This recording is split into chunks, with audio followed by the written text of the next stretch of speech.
Production of Broad and High is funded in part by the Greater Columbus Arts Council, supporting arts, advancing culture, and connecting the community to artists, events, and classes at columbusmakesart.com. This time on Broad and High, we meet a couple who teams up to create works of functional beauty in glass. A local dance instructor teaches the art of breakdancing along with some valuable life lessons. We go to a museum that gives visitors the chance to play with games of their youth, and a studio performance by Columbus singer-songwriter T1. This and more right now on Broad and High.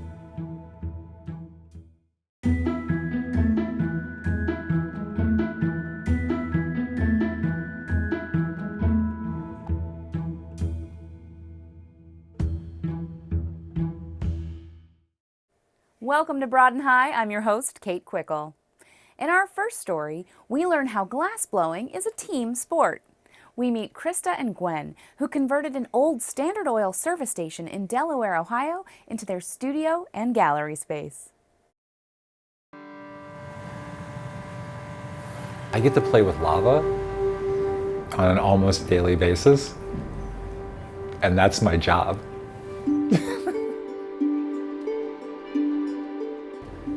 So started glass in CCAD in '93. I had a friend call me up and he asked me if I could help him with some punties and bits, and at the time I had no idea what that meant, and so I went down to the hot shop and helped him out, and that was it. So I took glass blowing the next 2 years as much as I could.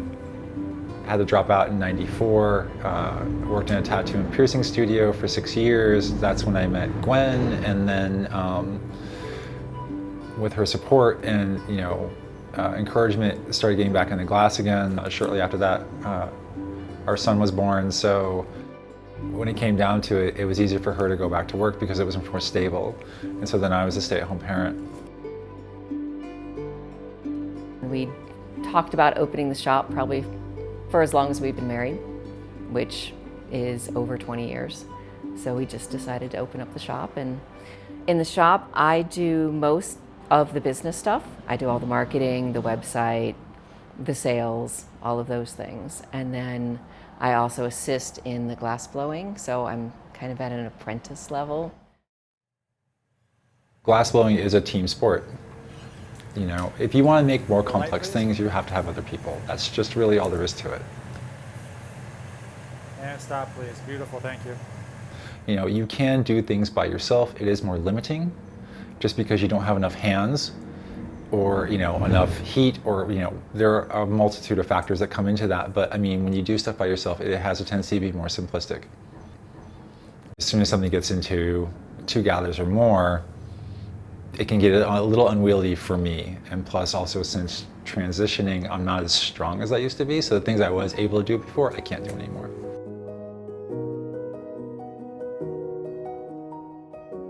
I'm just very fortunate.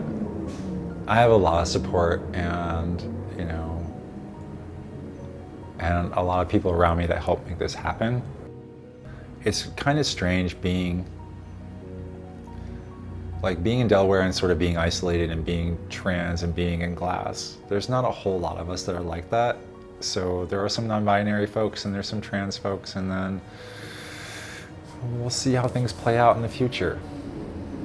Glass blowing is a very, white, male-dominated thing, and so, but I've seen people try to take strides in making sure it's more equitable for everybody across the spectrum, and to kind of be a part of that, I think, would be nice.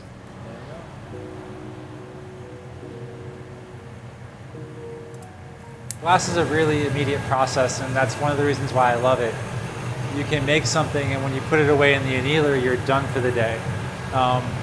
It's not like painting or drawing or clay especially, like where you have this time where you can go back in and kind of noodle something. You have to make decisions, and you have to make them right away. You're not forcing the glass into what you think it should be doing. You're talking to it, and you use the tools to talk to it. How you use those tools is like just how you talk to anybody else. If you use the tools aggressively or you use them in a manner they're not supposed to be, then the glass is probably not going to do what you want it to do. It's kind of alive, and I guess it goes back to the whole teamwork thing. You're a team with the glass. You kind of have to know how to speak to it for it to do what you want it to do. And if it doesn't like what you have to say, it's not going to do it.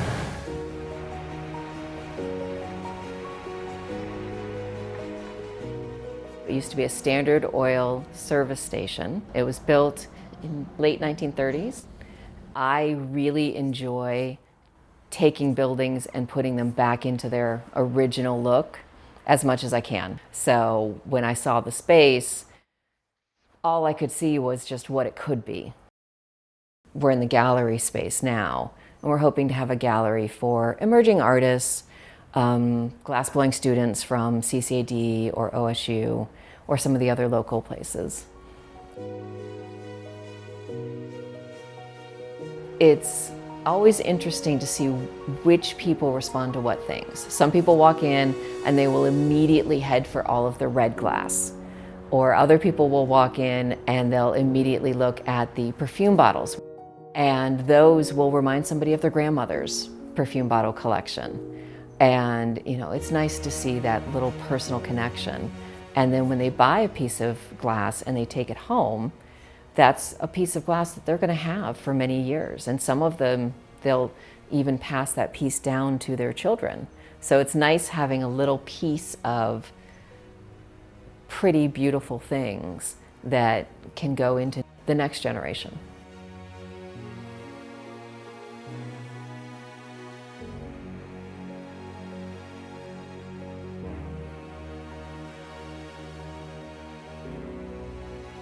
I'm definitely more of what you would call a craftsperson now, not necessarily an artist. And I'm okay with that. That's kind of where my happy place is. I'm most happy making those sort of things. If I can make things that are nice. Very gently, there you go. Beautiful. If people resonate with the things that I make and they want to take it home and they feel happy about that, then I've won. That's to me, that's the end of the day. That's the goal.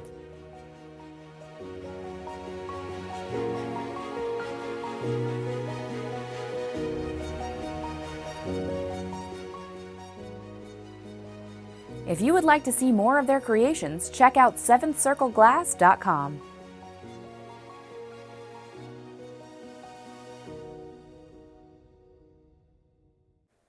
No matter what era you were born in, there's likely a game you played then and probably still wish you could play now.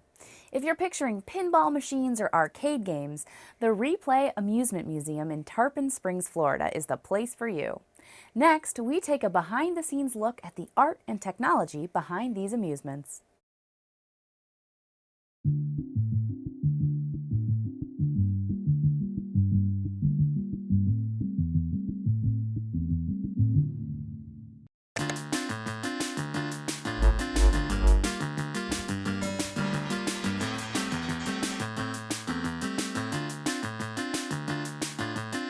My name is Bobby. I work the front desk and help handle our event calendar, try to plan some fun events for people to come out and play for. I've worked here for 4 years. I love it. My husband and I actually had our wedding here, so I love it like it's mine, even though I just work here. Brian and Becky are just big gamers themselves. They love amusements, they love playing games, so I think that they amassed this collection and kind of felt selfish, just keeping it all to themselves, and wanted to share it with the rest of the world. A place like Replay is like a test ground for these games. We see things break that nobody else sees. We have problems that nobody else will encounter because of the amount of plays that these games get on them. Longevity is always the goal. We want to make sure each repair is something that's going to make the game last a lot longer, hopefully, as opposed to continually going back in and fixing something. But yeah, there's sort of a checklist as far as looking for bad connectors, because that can just cause things to overheat if there's not good signal going through. Just cleaning the pinballs so that the game will play properly is a big part of it. A lot of the older games will switch out to different style of light bulbs and put LEDs inside of them. So just to take away the heat, it draws less power. So there's certain things like that to keep in mind. The designers of the game would put notes in the game that a well-lit game is going to be played more. and for that matter, a clean, well-lit game. So it's more like, you know, we got people that come in for the first time and they kind of just start walking around. And it's kind of hard to say what makes them go up and put their hands on that first game, especially if it's one they haven't seen before. But I think it always comes down to some part of like what they've been through in their life, some part of their history, whether they're into cars or like if it's some kind of movie that they're into. It could be a band that's highlighted on one of these games. A lot of it will definitely be like the artwork. I feel like if you're able to see the game, it's going to be the artwork. I don't know if it's the colors, if it's the imagination. I mean, the older pinball machines from the 70s, they definitely pop. They're trying to be eye-catching, sometimes maybe slightly suggestive in a sexual manner. But these were back in the days when it was, you know, a room full of guys playing pinball where there weren't really children involved, maybe not women around. So you can see the kind of development and change of art, kind of moving back from risque art pieces and being more family friendly. I mean, you can find out a lot about yourself just by playing games, whether it's just by yourself. You can kind of tell like how competitive of a person you are and how well you deal with like stressful situations. To me, it's gaming therapy. It's very relaxing, getting to hit the flippers, just to see how much the game has evolved over the years. I just love it. In a place like Replay with the games that we have here, this style of gaming is something where even if you're playing by yourself, you still have like a social connection with people, whether you hear somebody yelling out of frustration because they just lost a ball, or somebody is like cheering because they just got a replay or an insanely high score. We definitely have people coming in that are trying to set high scores. Replay is known for having scores that are just like super hard to beat because of how many people come in and play the games. I had number 3, number 4 for a little bit, and I've been surpassed, so I gotta have to go chase it again. My best high score here is gonna be my GC on Tales of Arabian Nights. It's 44 million. I got to the wizard mode and rescued the princess. Part of my like high score chase isn't even technically the score, it's more beating the game and reaching that wizard mode, whatever that final objective is. My son is in the Navy now. He's up in South Carolina. I'll send him like a text message real quick and say, look at the score I just put up. And he'll do the same thing. If he goes out in the community and he's able to play pinball or any of the video games, he'll send me a score back. So it's a way for us to stay in contact with each other and connect, even though we're, you know, hundreds of miles apart.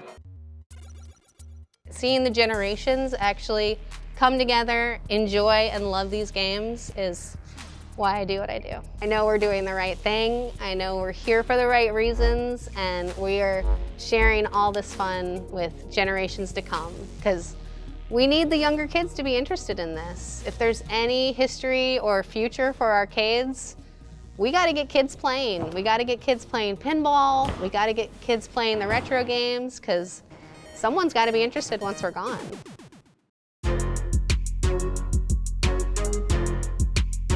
To find out more or to plan your visit, go to replaymuseum.org.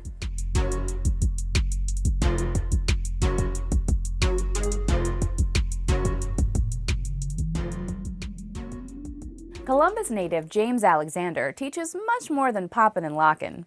He's passing down the history and culture of hip-hop in his dance studio off Parsons Avenue.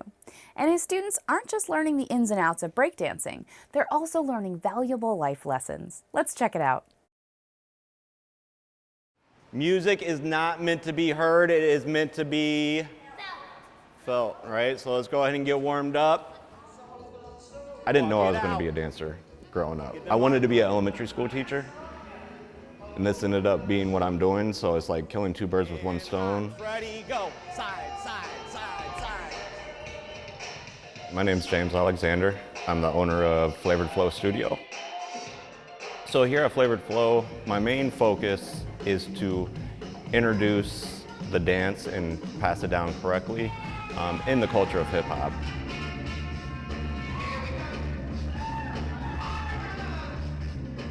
There's a lot of stigma, negative stigma around hip hop culture and the dance due to the media, and that's not really what hip hop culture is about, or even the dance.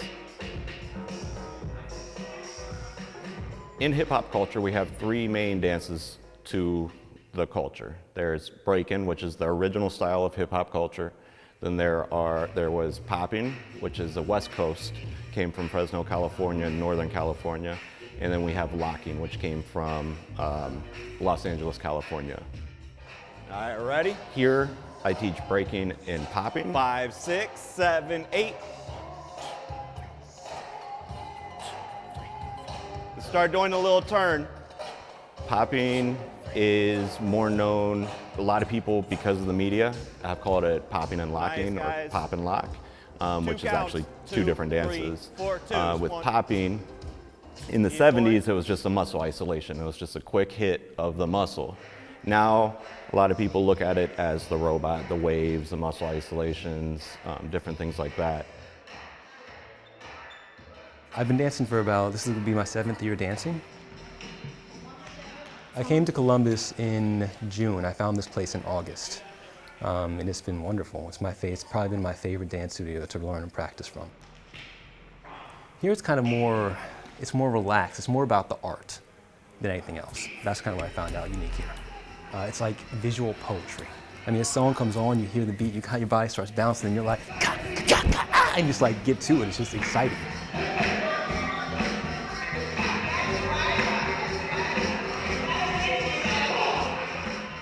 With B-boy, B-girl, originally that meant Bronx boy, Bronx girl, because that's where it originated from.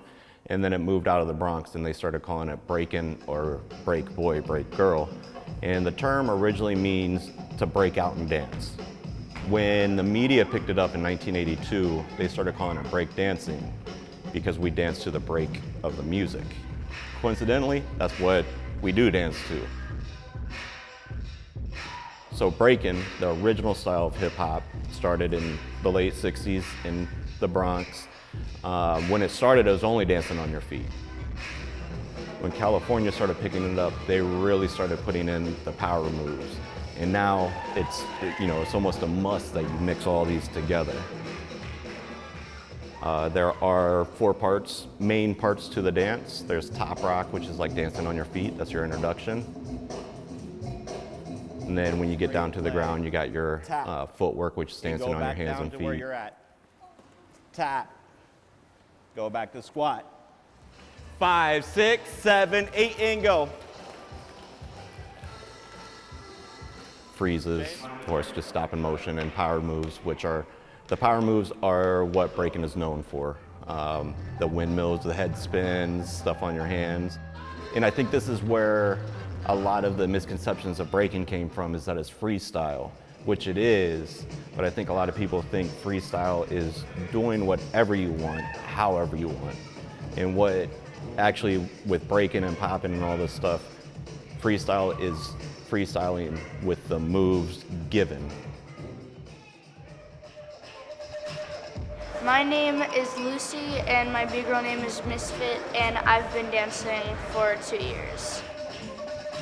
The thing that I love about it is that I get to make new friends, and Jamie, which is our instructor, he doesn't just teach dancing, he teaches like behavior and stuff, which I really like.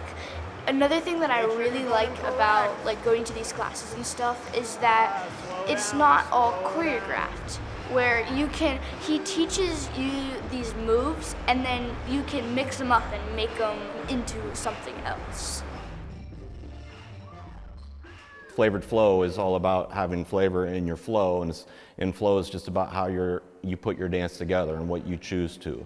So what you learn in these moves is how you flow with it, So just like I try not to teach choreography, I don't want you to learn my dance, I want you to learn the dance. And then I want you to flow and put your flavor, style into however you want to. Nice, guys. Spin and freeze. Teaching the young ones, I want to also instill a lot of the values and virtues such as courage, self-esteem. Well, I've always loved music and dancing, but I got ADHD, so I'm always active and I always have energy, so this kind of gets my energy out sometimes for the next day, so I'm not all crazy and grumpy in the morning. If you give them character, personality, and hard work, they're going to fulfill their dream and work hard at it. I see you guys are all growing, and I love it. I'm super proud of each and every one of you guys. This is the best way I can give back. You know, if I can change someone's life, I've done my job, I feel.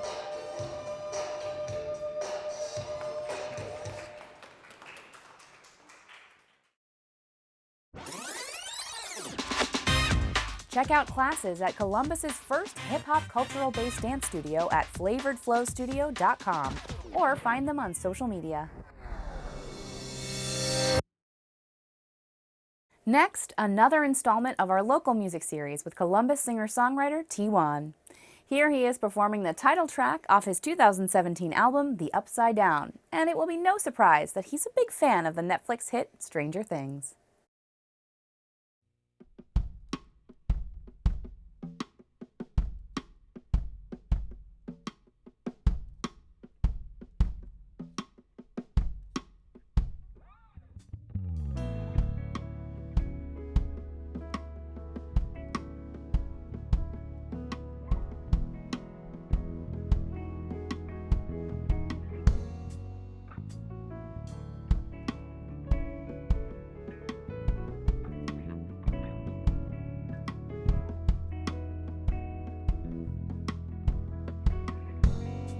I woke up in a low way.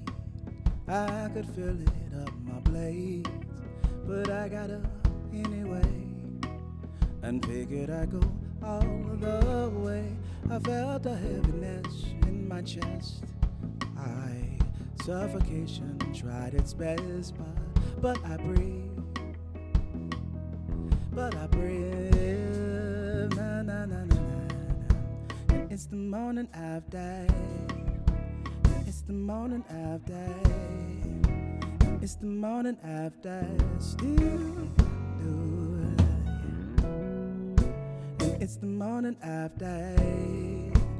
It's the morning after. And it's the morning after. Still do.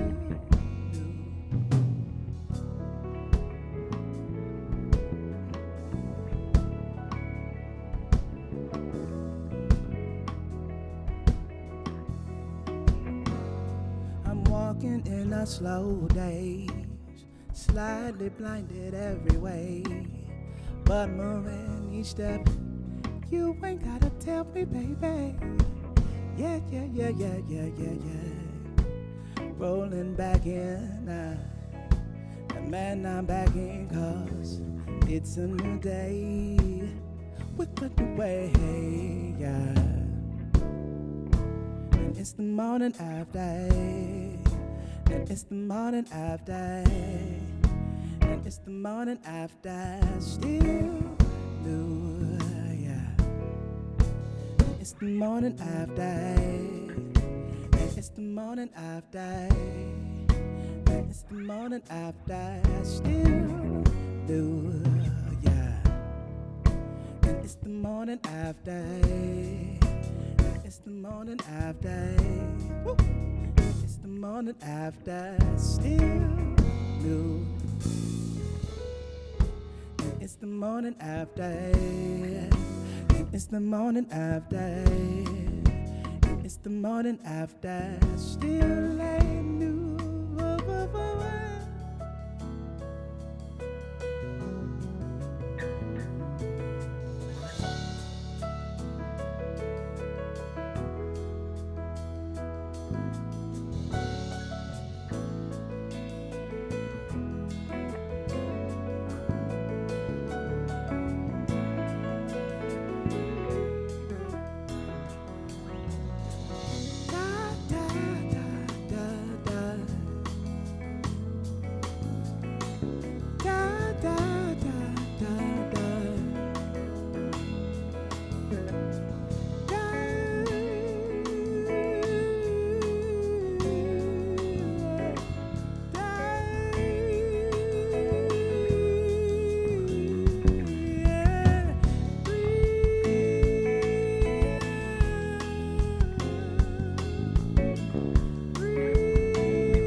Well, that's our show. Remember, you can find all of our stories online at WOSU.org, as well as on our YouTube channel. For all of us here at WOSU, I'm Kate Quickle. Thanks for watching. Thought I was cool, but we were just kids messing around. Back in 06, the unknown future is so far away, not on my radar and off of the page. Jeremy, he plays guitar in a band. Everybody hangs out at all the shows, and Katie, she kinda likes Aaron. What Aaron wants really doesn't really know. These were our high school years, learning how to live our lives with each other near. Hope the time would never end, but in the end it disappeared. These were our high school years. These were our high school years.